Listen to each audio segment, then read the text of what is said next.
Let's start Rip. Fellas, it's really great to see you. Robb, Reiner, Lips of the band Anvil, and Sacha, the director of Anvil, Story of Anvil.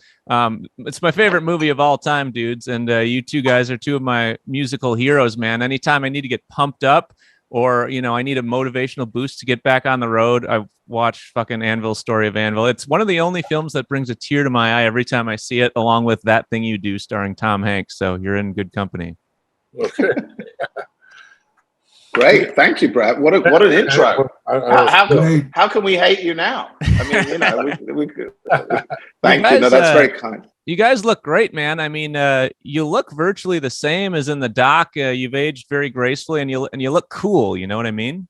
So thank you, man. You know, it's all the good marijuana we smoke. There you go. What kind of marijuana do you smoke? Is it like a specific brand or anything? It's all the same shit to me, man. Yeah. What you got there, Lips? You got the vape? Yeah. Oh, that looks. He's got an extract. I'm grinding right cannabis now. Cannabis extract. brew. Well, great. Who knew this was going to be a symposium on cannabis smoking and band morale? How is band morale, Lips and Robb? Brett wants to know. Band morale? Yeah. Band morale is actually probably at a very, very high peak at the moment. We're the band, the music. Our music is fucking being embraced by even people who hate us. I love it. Tell me about that. How does that work? Are the haters just amplifying your signal? Get over the hump. Yeah, man. You know what? I love haters because they just add more to the overall fucking excitement. Yeah. What do you do when you get hate mail? How do you respond to it, or what do you do? Do you retweet it? I don't respond. I just look at it and laugh. Mm-hmm. And then that just provides a bit more fuel to the fire. Hey. Well, it's just funny, man. It's just funny to see it. Like I said, it adds more to the excitement of everything. Yeah, it's also interesting. It's like, you know, if you have any kind of success in life, there are haters. There just are. In fact, it's a sign of success. Yes. If no one gives a fuck about you, you don't get any hate. Yeah. And if people I find it funny when people get like angry at Anvil. It's like, if you don't like the band, that's fine. There are plenty of people that do, but they feel angry about it because who the fuck knows? But it says much more about them than it does about anything else. Usually if they have anger towards us, it's really, it's a projection of their anger towards themselves for not getting anywhere. Right. You know? Or for not trying. Begrudging others' success is usually a sign of your own failure. Right. No, that's well said. And when the film kind of blew up and took off, how did that help the band? Did you notice just a ton more people at your shows? It completely changed the whole status of the entire circumstance completely. Yeah. From an unknown band to a band that was in demand all over the world with endless work. Wow. It made us we had no choice but to quit our day jobs because there was endless offers and still is. Beautiful. I mean, and just to set up the intro to the film for those who haven't seen it, you know, you guys are in the late 80s having this boom of success. You're on this big festival with Metallica. You know, you're playing for 30,000 people, and then it cuts to you. It's this famous cut, and props to you, Sacha, as the director. It cuts to you, Lips, working shoveling snow in the middle of brutal winter in Toronto, and it's a powerful cut and a powerful scene. After the film took off, have you just never had to work like a weird job or a shitty job ever again? The band is our shitty day job. There it is. I mean, that's the outcome. Hey, man, you made it because of a movie. No, we made it because of our music, because our music turned on somebody to make a movie. And the movie became successful. No, the music business fucked us out of our initial success because our record deals and everything was surrounded by greed and terrible fucking people that that unfortunately derailed us at the most important time in the history of our genre. Yeah. So in 1983, when we're sitting at the top of the heap, well, all of a sudden we were left without a record deal or gigs. Yeah, I mean, not for to 4 focus, years. not to focus on the what the negative hell? here, but I think it might be an interesting point. Like, what was the most grand music industry ass fucking you ever received? Oh, well, what a great question, Brett. Can I compliment you? That's a good question, man. We've been getting reamed for years, so we don't feel it no more. I mean, but I think every band in the business, so far as I can tell, has the same experience at one point or another. It's just such a thing of the moment. Bands make it; they make it for a certain period of time. Very few bands. It's not so much about critics. It's not even about the critics. It's not even about that. It's about the business itself. It's like, we do the first 3 albums at a huge cost to a Canadian label who tried to get us further recognition and record deals outside of Canada. And what they wanted is they wanted to have all the rights to our music for free. Give me the first 3 albums for free, and we'll consider putting money in to make a 3rd or 4th album. Wow, that is brutal. So at the end of the day, of course, the label goes, how about no, we're not giving it to you for free. And of course, to this day, our first 3 albums are not domestically released in the USA. Yeah, 45 years later. 45 years later. So that just gives you, that's the business. And that's because the US labels wanted to have that material signed to them with no advance. So what was the mission there? Was it to business, shelve, to shelve you guys? Happen, you don't move forward. That's it. Yeah. Okay. Was that the moment in time where you thought maybe you were gonna hang it up, or was that just never a doubt in your mind? We're never gonna hang it. Oh no, hell no, man! It was the point in time that went. Well, it looks like we're on our own, and we're gonna have a long fight to stay relevant and stay in the stream and stay known about, because we fell out of the high sort of high level of touring, because we were with the biggest management at the time. There's only one way to go if you fall out of there, down. So you're not going to be doing Super Rock 84 after that. You know that you're going back into the clubs, and you're going back to do it the way that you always have. Yeah. And even when people talk about those were the heydays, fuck, the heydays are now. Wake the fuck up. Like, what the fuck is with the world? The heyday is now. It has never known such incredible employment and endless work and recognition and constant attention in media for the last 13 years. We're a thriving, living, breathing entity known as Anvil all through the whole world, not just one country, the entire world, including places that the free world doesn't want to know about, including China. So look the fuck out. That's what the real reality is. What do people want to say or what people want to think? That's another world. But I know my own reality and where it's brought me and all the wonderful things. And I'm a happy fucking guy. That's all I can tell you. I concur. That's a good description. I love it. I concur. Sasha, go ahead, man. No, what I was going to say was, for me, the joy is, being part of this whole Anvil experience, which is the band and the movie.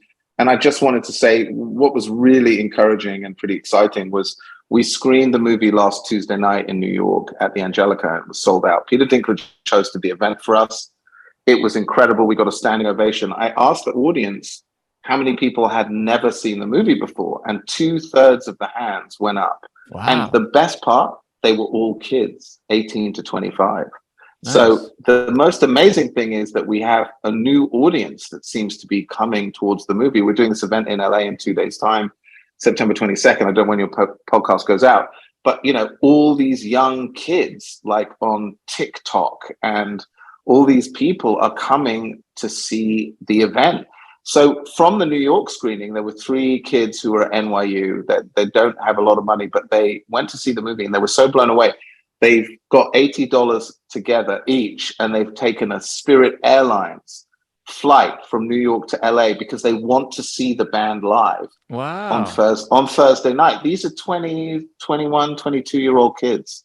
That's and incredible. So I said to them afterwards, I was like, what, like, why, like, what is going on? And they were like, we've had several years, you know, away from our friends, on Zoom, in the lockdown. It's been a real loss. They're really depressed. And they said, we need hopeful, inspiring stories about about persevering through really challenging times and not giving up. And so the kids are all responding to that aspect of the story. Yeah. And I think that's the most exciting part for me, is not what happened a long time ago, but what's happening right now. And the fact that new eyes and ears are on the band right now. And the kids are flying. Look, you got 3 kids. I mean, it's not thousands, but 3 kids decided to fly across country because they want to see the band. Yeah, well, I think the story is very evergreen, you know, and I mean, honestly, it should be shown in public schools and at the very least shown in like music academies and stuff, because, you know, it's just a tale of like, you know, almost every band on the planet that starts, you got to work the toilet bowl circuit and you grind and you play all these weird clubs and you just keep going. And if you stick with it, things can happen. You're right. Listen, it's not just musicians. Exactly. It's actors, and I've had a few moments in my as a result of this, and to talk to actually super famous actors and some of the things that they've said to me, and I'm just like, holy shit. And I thought I had it tough. So, you know, anybody in the arts, look out. It's what it is, man. You're putting yourself out there with no guarantees of fuck all, right? What did you? And actually, there's more of a guarantee you're going to fail.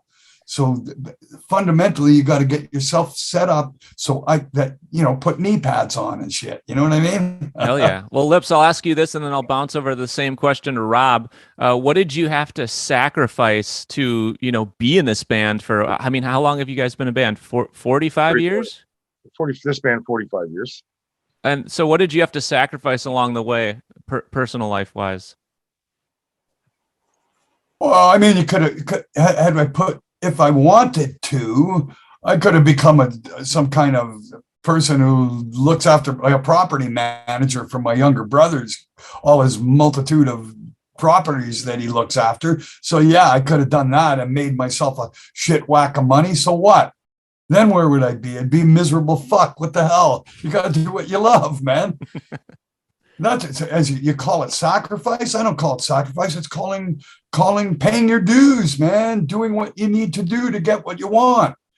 Like, what the hell? You know, it costs money to do what you really love. It always does. And what are you sacrificing for it? People go to jobs they hate with all their with everything they got, and they go and spend their money to make themselves feel better doing things that they love, to make up for it. So one way or the other, you're paying and giving up things to get to the happiness, to find your happiness. It costs everything. We do everything every day. Every human being alive looks for those moments of happiness and how to get it.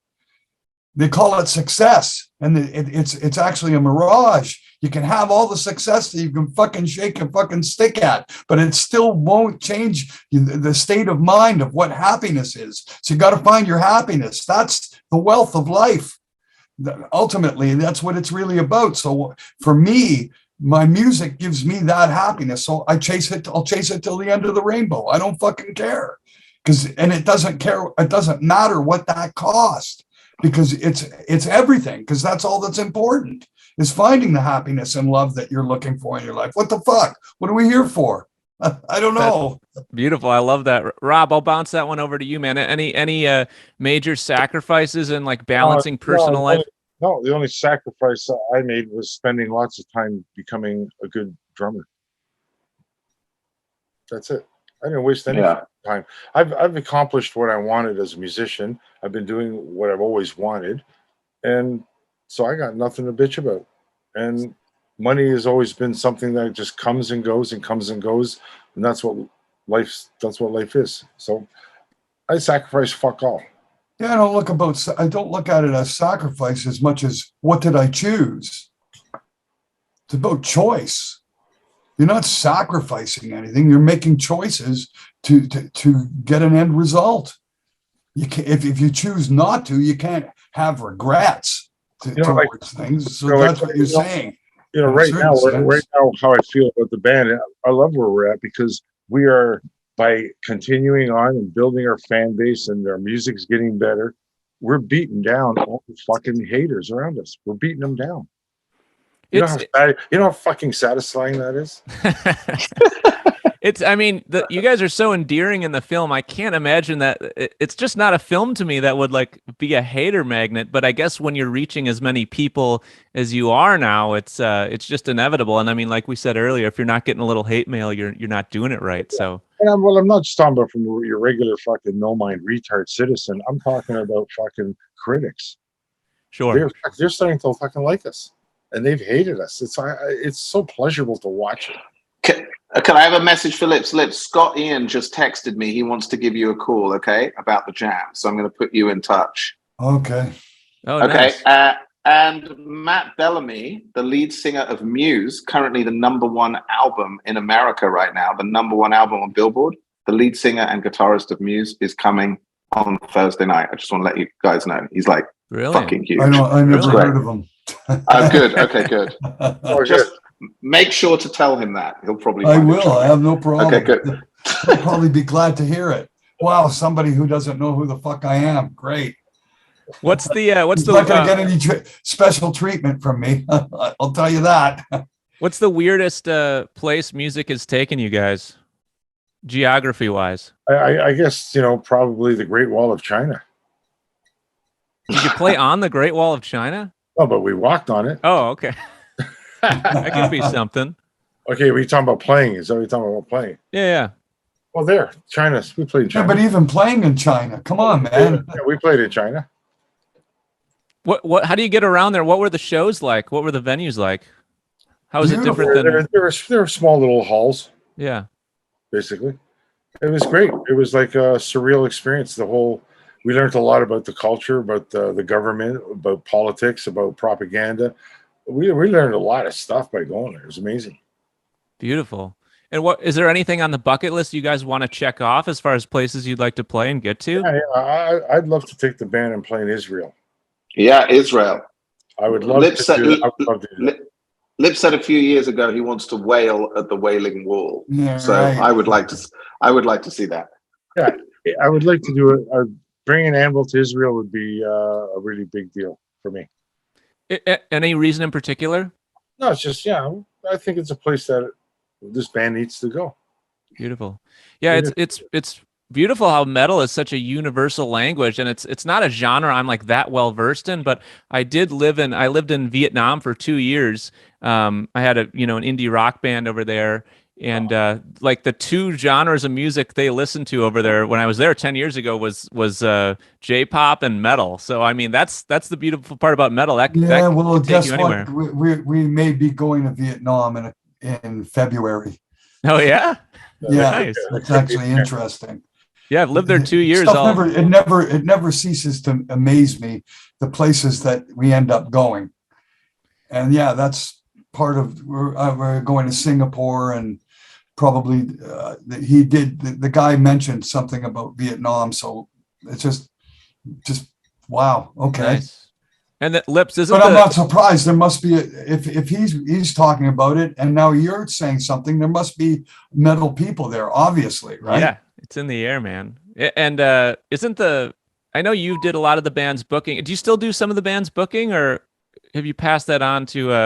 No, we have agents and handlers now, but we're involved in making final decisions on. But we have other people presenting us with shit. Sure. Yeah, and isn't the computer, like the MacBook, just I call it like the magic lamp, and every time in the morning I rub it before I open it because you never know what kind of like neat emails are going to be in there. You know what I mean? Like, hey, tour offer, Lips and Robb, let's get you over to Vietnam, and you're like, all right, sweet. Yeah. I believed in the magic lamp. There it is. Yeah, it happens, man. Sometimes shit happens. Just like this movie coming back, we had no idea of any of this at all until just one day, you know, Sacha gets in touch with us and goes, "Hey guys, guess what's coming up?" Brilliant. Yeah, same thing. It just came out of left field. There's this famous scene in the at the top of the movie where Lips picks up a dildo and starts playing slide guitar with it. Was that Lips? Was that something someone just threw on stage, or did you bring the dildo with? That's legendary stuff. Cracking up. Well, because I'm remembering the first time I saw them live, and he flew out of the changing room at the marquee, and he was brandishing the dildo like it was a weapon of mass assault, and then he turned it on and he put it onto the reverb, and his pickups, and you had this like high level whirring combined with feedback, and he was like shaking his head, going, the dildo, and then he was running around the stage like a madman. I was like, what the fuck is this? That's good. That'd be a great merch item for you guys. Signed dildos at the merch table.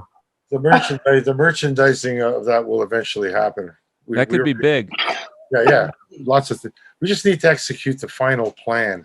We're looking. Well, you're in the process. You're in the process. Yeah, we're in the process. There's a final plan, and we'll do it all. The Anvil show will happen.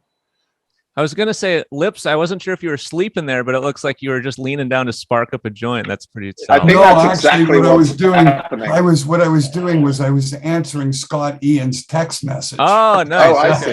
Oh, I see. Dina, can I get some water? Thank you. Sorry, get Scott on the line. Yeah, no, he was asking. Scott's he was asking whether we use regular tuning or what key metal was in. He's going to jam on Thursday night. He's coming down to jam. Brilliant. What was the Sacha? How did you discover the band, and how did you come to make the doc? I discovered the band because I saw the front cover of a music paper called Sounds in April 1982. Lips was on the front cover. It said Anvil is coming. Lips was wearing a bondage suit. He had a dildo between his teeth, and he was brandishing a chainsaw. And my first thought is, this is really going to upset my mother. It's perfect. And then I hadn't even heard the record, but I was like, this band looks so full on. So then I got the record, I think around that time, spring, early summer. And that was the record of the summer, man. For absolute months, just listening to metal on metal was crazy. And then they played Donington, which I didn't get to, the Monsters of Rock Festival. And then September 21st and 22nd, they were playing 2 nights at the Marquee Club. And I remember queuing up for tickets. It was totally sold out. They turned people away.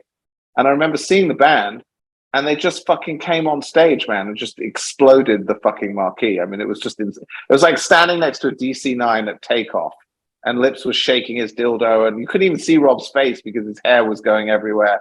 And then you had Squirrely and Dix, who were the other members of Anvil. They were so heavy, and they were just clearly like they had honed their skills on the road playing all across Canada and everywhere else. So they were just so tight and loud.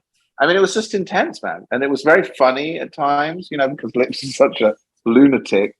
But it was mostly just heavy fucking music. And it was the beginning of thrash, you know, and songs like March the Crabs and 666.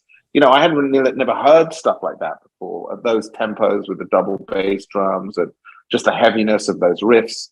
And it was just, you know, it was like standing in a tsunami and just being crushed by a metal wave of tsunami music, fucking heaviness.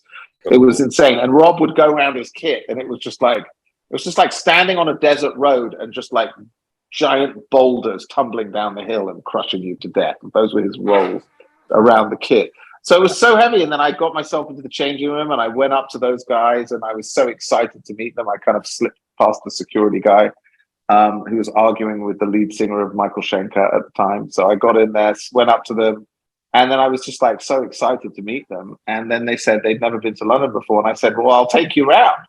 So I spent the next day taking Anvil, my heroes, all over London. And then finally back home to my house at Abbey Road. And my mother was just so shocked to see the guys who were on the posters on my walls that summer. Suddenly they're there, and she was completely freaked out. But it was very funny. And it was so entertaining. And they were just so sweet. And they were like, you know, what are you doing next summer? And I was like, well, I'm on holiday. And they said, well, why don't you fly over to New York or Canada, or we'll be on the East Coast. Come and join the tour, man. You can set up Robb's drums and hang out. And, you know, and I just couldn't believe it. So I managed to trick my way onto the tour and flew to see my dad, and then told my dad that, hey, listen, I'm I'm not really here to see you, if I'm being honest. I'm here to go on the road with this band Anvil. And he saw the photos. He was like, who the fuck are these people? Hell yeah. So he went to meet them, and he said they're really cool and they're nice, and they told me they'll protect you from anything awful happening. And so he let me go on the road with them, basically. And and the movie ends. The final shot of the movie is a shot of me and Lips from 1985 on the tour of Canadian hockey arenas. Nice. In the little van. And so so I lost touch for 20 years, got back in touch, and couldn't believe the band was still going. And I just thought, my God, this could be a great movie about never giving up. And so, without really knowing what we were doing, we kind of got a film crew together and went off and followed the band around the world several times. We edited this movie at my kitchen table. I got into Sundance. People went crazy. We ended up releasing the movie into theaters in 2009. And it did incredibly well all over the world, particularly in the UK and Japan and Germany. And the movie, the profile and the legacy of the film has grown in the intervening years, which is one of the reasons why Utopia, who's distributing, just said, hey, we should bring this out because there's clearly this new audience of kids. Because they came to these screenings we did, and all these teenagers were going, this is fucking great. Brilliant. And so that's really been what's been happening. So it's just a really unusual, unexpected, it's one of those things in life. It's like, you just never know what's going to happen. The things you think are going to work, maybe they don't. The things you don't really think are going to work, maybe they do, So it's just like a really crazy thing that this self-distributed homemade documentary about Anvil seems to have this incredible life, that it seems to be resonating whatever year it comes out. People seem to be reacting and getting something from it. And I think you're right. We're in a time when we need inspiration after very hard years of COVID and lockdown. And I feel like that's why people go to the theater. That's why people watch movies, is to be inspired, to be nourished by stories, to give them hope, possibly and I think it's a miracle, man. It was a miracle that people liked it in the first place, and it's a double miracle that it's being re-released. I mean, someone said to me, I did an interview the other day, they was like, you do realize that for a documentary that's 13 years old to be re-released into theaters is completely unprecedented. I mean, like Woodstock was not released into theaters, or Gimme Shelter, or No Way Home, or Dig, or all these great docs that inspired me. I mean, they didn't go back into theaters. So there's clearly something about this movie that people believe in and feel is important to get out there. So, I mean, we're just standing back and letting it happen, and particularly feeling immensely grateful that it has its own life. You can't really, you just stand back and let it roll out, which is amazing. There's this famous scene, one of my favorite parts of the film, where you guys are doing this like DIY tour in Europe. I think you're playing in Prague, maybe in some like dungeon room. Maybe there's like 50 people there, and then the promoter doesn't want to pay you. So Lips, you're grabbing the promoter by the shirt, like throwing him against the wall, being like, "Pay me, motherfucker!" Were there any other moments on that tour or other tours that stand out to you as like holy shit moments? No, that was like one of those hit bottom moments. Yeah. It was a moment. But yeah, I mean, the truth being the truth, I've got, everything was depending on the future of that tour that you were witnessing. Everything is depending on us being able to move from place to place so that they could keep filming. Right. So the pressure was enormous, and here's the guy threatening not to pay me. It's like, how the fuck am I getting to the next gig? How are we going to keep filming? How this? So the pressure was so great. Plus, I've got a camera on me. Am I going to let the whole world watch me get ripped off and just stand there here, kick my ass while you're at it? No, it's going to be the other way around.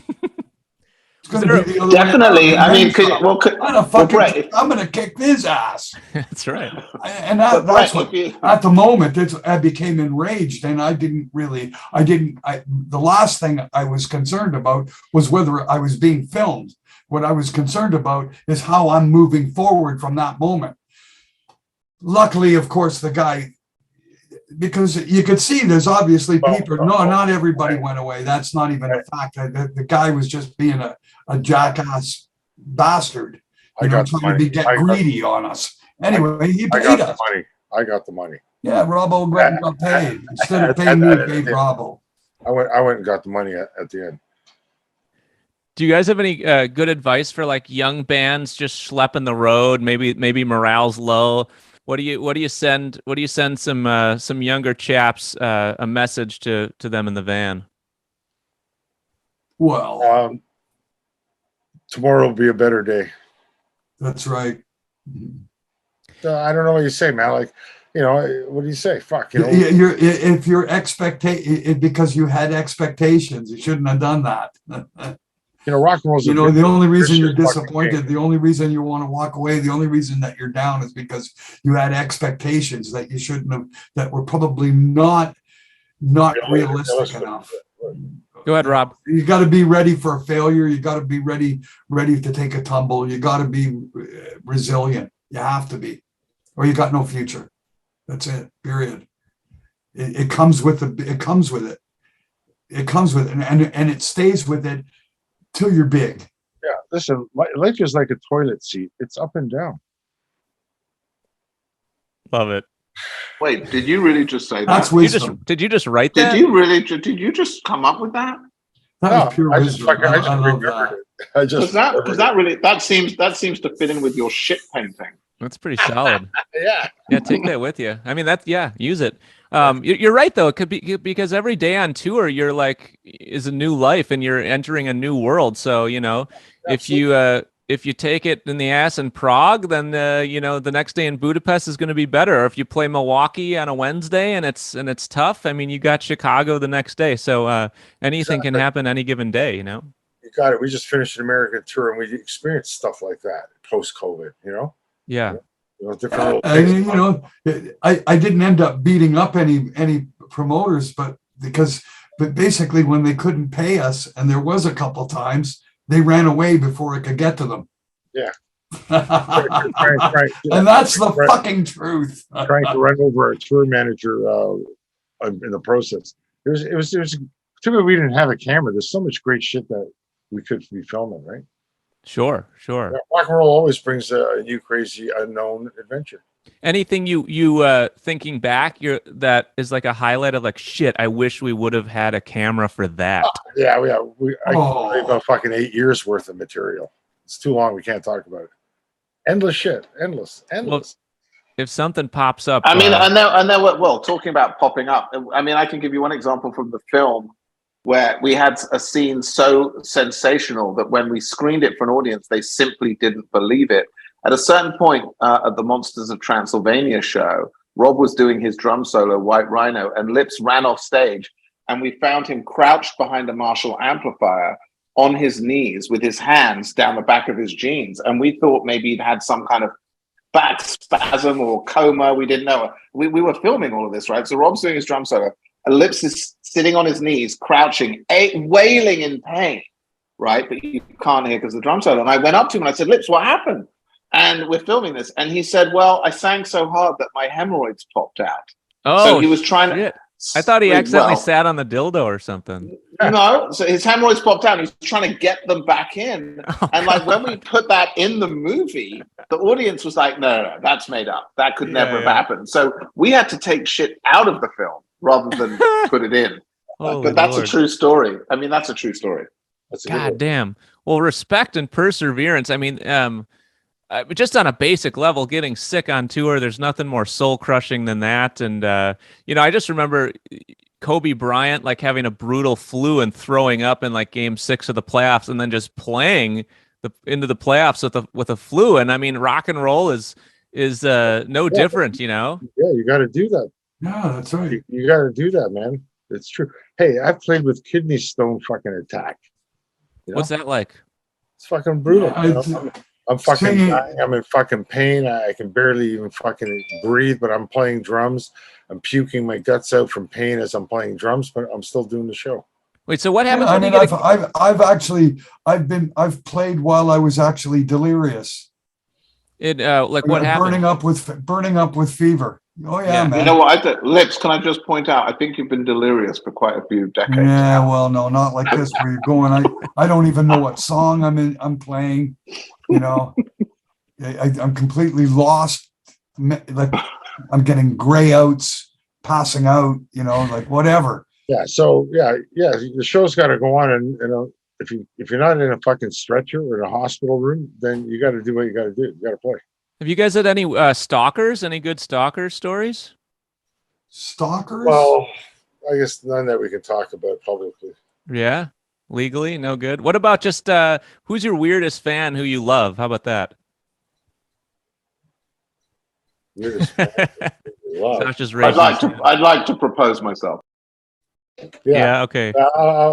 Yeah, for this interview, yeah, Sacha. I love Sacha. But I will say that when Lips after the movie, you know, some fans did work out where Lips lived by the kind of cross street signs in the movie. And I remember I called Lips one day and I said, "Hey dude, have you got a minute?" He said, no, I'm here with a fan. They just showed up at the door. So fans would show up at his door working out where he lived. Is that correct, Lips? Yeah. Did you have to move? from all over the world, right? Yeah, I've had people come up and knock at my door. Unbelievable. And then I was going to ask you this, Lips. You strike me as an extrovert. Is that true, or do you need is alone time big for you? Or do you need that solo time? Is that pretty important? I think I probably enjoy being alone more than I do with crowds. So you're not like hanging out at the merch and whatnot and all that, but actually, you know, when it comes down to, well, I guess, yeah, for the most part, I feel more comfortable with small amounts of people. To tell you the truth, it's pretty overwhelming when you got hundreds of people bugging you and asking you and saying the same shit to you. You know, it actually becomes it's overwhelming sometimes. Sure. What do you do for Zen? So I try to keep away from it if I can. Sure. What keeps you balanced? What keeps you mentally well balanced? What do you do for that? I paint. I don't. Lips? I'm not well balanced, and I don't know how to keep myself balanced. How has the painting been for you, Robb? Has anxiety been a big thing for you over the years where you're no, like, I have no not really? I love painting. That's it. It relaxes me. I get stoned. I create pictures, and I have no stress. Do you sell them on tour, or you just kind of do it for yourself? Or yeah, I do it for myself. People do offer me money and want to buy the paintings and the galleries. Yeah, I don't want to sell them. I have like art reproductions. I sell prints. I have art books of my book, of an art book. I'm actually publishing number 2. Next year I'll be out. So that's all I do. I just share the images with whoever enjoys them, and the art has been actually growing. There's a fan base growing for it over all these years, so that's really nice to see. That's great, man. Way to go. There's this moment you guys have a little bit of or I don't know, maybe more of a bigger kind of blowout, a band feud in the doc. And it's like this beautiful scene, and, you know, you're both crying and hugging each other, telling each other how much you love each other. That's the heart of the movie. Has there been like some monument? I mean, you guys have been friends for 45 years. Has there been some monumental just struggles, or is there a particular moment where you just kind of got at each other's throats, but it inevitably brought you closer together? Wow, I don't know. Ask Lips. Can you answer that? He's texting Scotty in, I think. Okay. What's up, Lips? I don't know. We've had our moments. Like anybody has their moments. A lot of the moments are actually really stupid, wasteful moments over fucking childish, useless fucking bullshit. That's really the truth of the matter, you know? Oh, the last interview, I got to do it all over again. Oh, yes, yeah? because your tracks weren't working, but you'll work that out. Let's not worry about that now. This is BRETT NEWSKI's show. Let's forget what's a face. Yeah, this is going to be a stellar episode, guys. This is going to take you to the top of the charts. So it's all riding on this one podcast, you know. Lips, what gets you pumped about the future, man? What gets you excited? What gets me excited? Yeah. Not a hell of a lot, to be honest. It's really hard it's gotten harder to get excited about things for me. And I don't know why that is. Maybe it's just I've been so overwhelmed with one thing after the other, after the other, after the other. It's just like, I'm just satisfied to live through it all and hope that everything goes well. That's what it's turned into. You know what I mean? I know that's hard to understand, but that's what it's become, more of that for me. I'll tell you what excites. It's not that I'm not enjoying it. Right. It's that it's go through it and do the best that I can. It's more about that. Being the best performances, doing everything, writing the best songs. It's about finishing my last bunch of years at top-notch level. That's all that concerns me. So it's not about, I'm getting so excited, like getting excited to do my next thing. No, I've got to do my next thing and do the best I can. So it's not a question of excitement as much as it is getting the job done to the best of my abilities. Do you want to that die emotion of excitement? No, I was going to ask, do you want to die on stage? Is that like the place you'd most like to go out? Yeah, probably. Yeah. Nice. Yeah, Lemmy wanted to do that, but the universe wouldn't allow it. Yeah. You have to die in his condo. Rob, but it is the best moments. It's when you're actually the most comfortable and the most, I guess, mentally and physically satisfied. Is moments on stage, probably. So you're getting complete fulfillment of what life means to you, I guess. I don't know.